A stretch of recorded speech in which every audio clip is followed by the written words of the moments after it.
Assalamu alaikum. Walaikum assalam. Did you finish your homework, my son? Yes, I did. Now please tell me the story, Baba. All right, my son. Now, do you remember where we stopped yesterday? You told me how Talit planned to kill the Prophet, but Miquel overheard their plans and warned the Prophet, so he escaped on a camel during the night. MashaAllah, that was great. I will tell you the remaining story now. Listen carefully. Bismillah.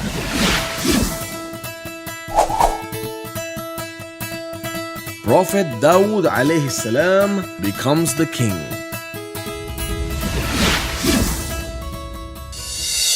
Dawud alayhi salam realized that Talut was going to kill him that night. So he gathered his belongings and some food and escaped from the palace. He traveled for a long time. Then he found a cave on top of a mountain. He decided that this was a good place to get some rest. The Prophet stayed there for many days. The Prophet's brothers realized that he was hiding inside the cave and they came to meet him. "We are tired of our king," they told the Prophet. "He is ill-treating everyone in the kingdom. We want to join forces with you, brother." The next day, few citizens arrived at the cave. "What do you want?" asked the Prophet. "Please save us from our king," said the citizens. "He is an evil man and he is torturing everyone. Please let us join your army." The Prophet agreed. Like that, more and more citizens arrived to join the Prophet's army. Talut ill-treated his subjects and terrorized his soldiers. The citizens had slowly started to turn against him. When he realized that the Prophet was assembling an army, he decided to go to war against the Prophet. The army marched for many days and they had covered a great distance by now.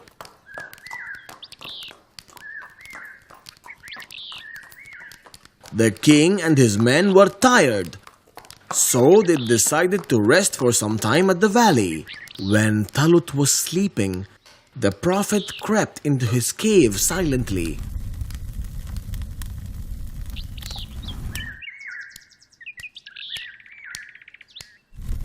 He took his sword and cut off a piece of Talut's garment.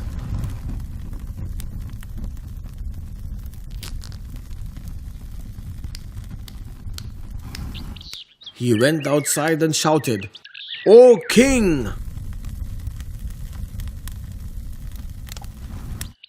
The king woke up and went outside the cave.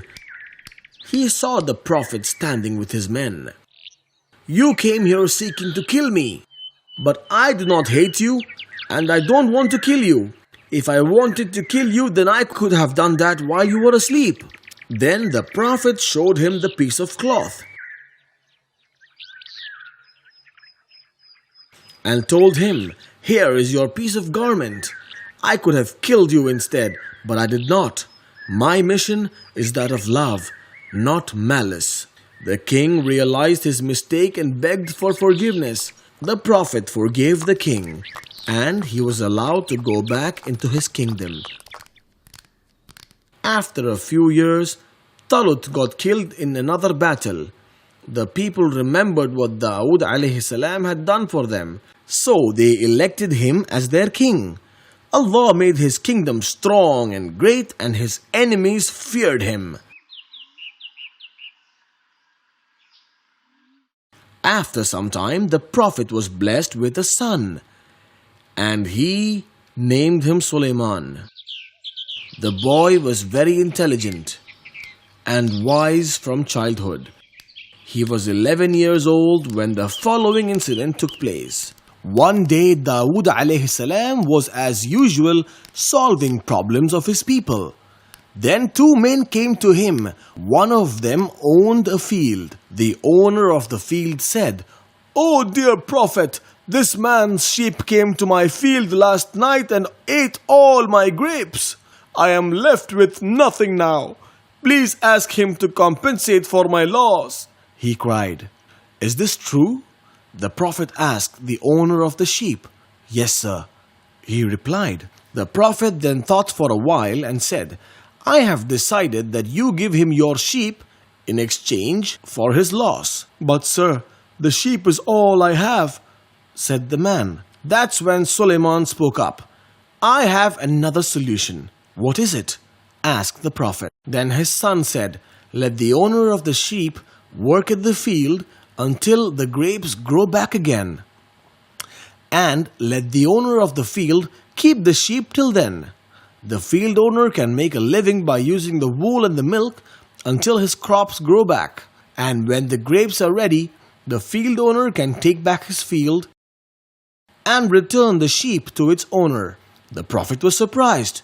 This is a sound judgment. Praise be to Allah for blessing you with wisdom. You are truly wise. The men thanked Suleiman as it was because of him that they got a fair judgment. The owner of the sheep was also happy as he didn't have to give away his sheep. Allah had truly blessed Suleiman with wisdom in addition to what he had inherited from his father. Prophet Dawud alayhi salam was a just and righteous ruler who brought peace and prosperity to his people. Allah had also honored him as a messenger. He delivered Allah's message to his people with the help of his melodious voice. When he recited the Zabur, people listened to him as if in a trance. The messages he delivered are very famous and well remembered. Even though he was the king, he did not live lavishly. He did not use the money from the treasury for himself. He was experienced in the craft of weapon making, so he made and sold weapons himself. The Prophet lived on this meager income. The Prophet divided his working day into 4 parts. 1 to earn a living and to rest, 1 to pray for his Lord, 1 to attend his people, and the last part to deliver his sermons. One day the Prophet was as usual praying in his room.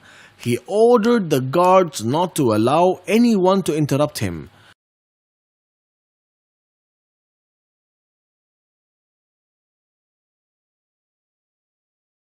But somehow 2 men managed to enter the room.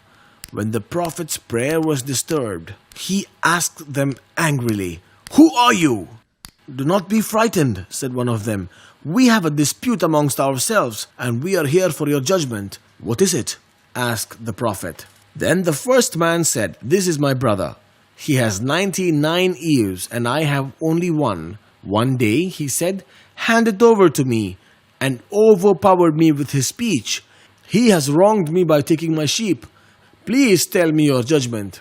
The Prophet didn't wait to listen to what the other person had to say and said in a hurry, "He has wronged you. It was wrong of him to demand your sheep, in spite of him having so many." Then suddenly the 2 men vanished like a cloud. It was then the Prophet realized that they were the angels sent by God. They were here to teach him a lesson. He realized that he should not have passed the judgment before hearing from the opposing party. He realized his mistake and fell on the ground seeking repentance. He sought forgiveness from his Lord and cried bitterly. Allah forgave him, and the Prophet lived for a long time. The Prophet worshipped Allah and sang his praises until he died. According to traditions, his death was mourned by 4,000 priests and thousands of people. During the day of burial, the sun was so hot and the people who had arrived were having a hard time. It was then Suleiman called the birds. Thousands of birds arrived and they flew up and covered the sun.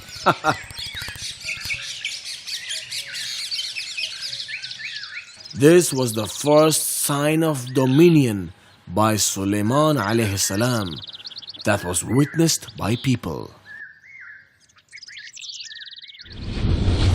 Birds covering the sun? MashaAllah, that was amazing. So, did you like the story? I loved it, Baba. All right, now are you ready for the questions? Yes, I am. So tell me why the people started taking the side of the Prophet. The people were tired of Talut ill-treating them. That's why they joined the Prophet. That's correct. Now tell me if the Prophet killed Talut when he was sleeping. No, the Prophet cut off a piece of Talut's garment and he took the spear as well. Why did he do that? The Prophet wanted to show Talut that he didn't want to kill anyone, even when he had the chance. That's very good. Now tell me the occupation of Prophet Dawud alayhi salam. He was a weapon maker. That's right again. The Prophet divided his day into 4 parts. How did the Prophet divide his day? The Prophet divided his day into 4 parts. The first was for him to earn a living and to rest. During the second part, he prayed to his Lord. The third part was used for listening to his people and to settle their disputes. He used the last part for delivering his sermons. MashaAllah, that was excellent, my son. Now for the last question. What was the name of the Prophet's son? It was Suleiman. That's wonderful. That's all for today. I will tell you the story of Prophet Suleiman tomorrow. Good night, Amir. Good night, Baba.